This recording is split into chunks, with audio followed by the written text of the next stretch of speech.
হিলা বিয়ে বা হালালা বিয়ে।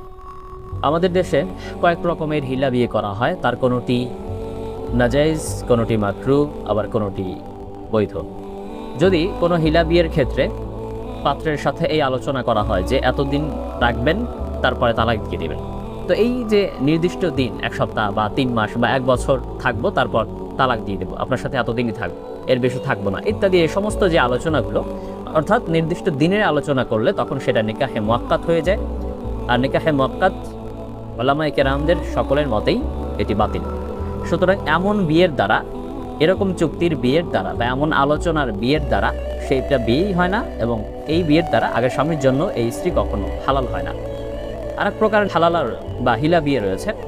পাত্রের সাথে এভাবে আলোচনা করা হয় যে আগের স্বামী 3 তালাক দিয়েছে, এখন অন্যত্র বিয়ে বসা ছাড়া আগের স্বামীর জন্য বৈধ হইতে পারবো না, আপনি কি আমাকে বিয়ে করবেন?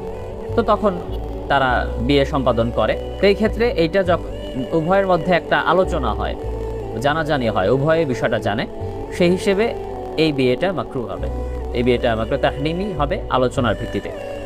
আর এই বিয়ের ক্ষেত্রে অনেকে যদি এমন থাকে যে কেউ লালসা চরিতার্থ করার জন্য সেই বিয়েটা করে, অথবা সে এই বিয়ের কারণে টাকা নেয়, তাহলে এক্ষেত্রে রাসূল সাল্লাল্লাহু আলাইহি ওয়াসাল্লাম ভাড়াটে পাঠা বলে আখ্যা দিয়েছেন।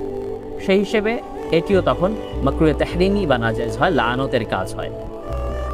অথবা সে যদি হিলা করতে করতে বিখ্যাত হয়, সে আগেও কয়েকটা হিলা করছে এমনও হয়, তো এরকম যদি হয় তাহলে এমন ক্ষেত্রেও বিয়ে মাকরুহে তাহরিমি বা নাজায়েজ হয়।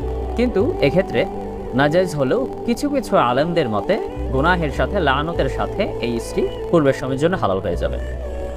আরেক প্রকার বিয়ে রয়েছে হিলা বিয়ে, সেটা হলো যে এক পক্ষ জানে তো অন্য পক্ষ জানে না। মহিলা নিজে জানে যে আমি হালাল হওয়ার জন্য বিয়ে বসছি, কিন্তু যার সাথে বিয়ে বসতেছে সে জানে না যে মহিলা হালাল হওয়ার জন্য বিয়ে বসতেছে। অথবা এমনও হতে পারে যেই পুরুষ তাকে বিয়ে করতেছে তাকে হালাল করে দেওয়ার জন্য, কিন্তু এটি সেই মহিলার সাথে আলোচনা করা হয় নাই, তাই মহিলা তা জানে না যে সেই স্বামী কেন তাকে বিয়ে করতে চাচ্ছে। তো এই নিয়তের কথা প্রত্যেকের মনে মনে আছে, কিন্তু বাইরে কেউ প্রকাশ করে নাই।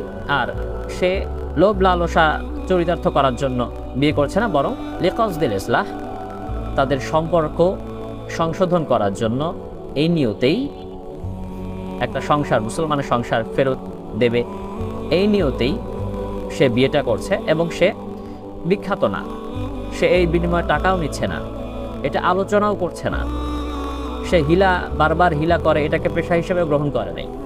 এমনটা যদি হয় তাহলে এই ক্ষেত্রে এমন বিবাহ বৈধ, এবং যে ব্যক্তি এই বিবাহ করছে লিকাসদিল ইসলাহ, সে সংশোধন করার নিয়তে বিয়ে করার কারণে সে সওয়াবের অধিকারী হবে। এ বিষয়ে অনেক ইমামের মতই রয়েছে। সুতরাং আমরা যদি কেউ হিলা বিয়ে করতে চাই তাহলে শর্ত, চুক্তি বা আলোচনা এসব না করে মনের মাঝে হালাল হবার নিয়ত রেখে অপর পক্ষকে না জানিয়ে আমরা বিবাহ সম্পাদন করতে পারি। এবং সেখানে যদি 3 তালাকের পর স্বামী যদি তালাক স্বীকার করে, তারপর যদি সেই মহিলা ইদ্যত শেষ করার পর অন্যত্র এভাবে হালাল পন্থায় যদি বিয়ে বসে, এবং সেখানে যদি কমপক্ষে মিনিমাম একবারও যদি শারীরিক সম্পর্ক যদি হয়, আর সে ব্যক্তিও শারীরিক সম্পর্কে সক্ষম থাকে, তাহলে এক্ষেত্রে তারপর যদি কখনো সেখান থেকে তালাক নিতে পারে বুঝিয়ে শুনিয়ে, তাহলে ইনশাল্লাহ তালাক নিতে পারলে ইদ্যত শেষ করার পর সে আগের স্বামীর জন্য হালাল হয়ে যাবে। এক্ষেত্রে আল্লাহ বলেছেন ফাইন তাল্লাকাহা ফালা জুনাহা আলাইহিমা আইয়াতারাজা, যদি তো স্বামী ক্ষেত্রে তারপর তালাক দিয়ে দেয়, তাহলে তাদের পূর্বের স্বামীর সাথে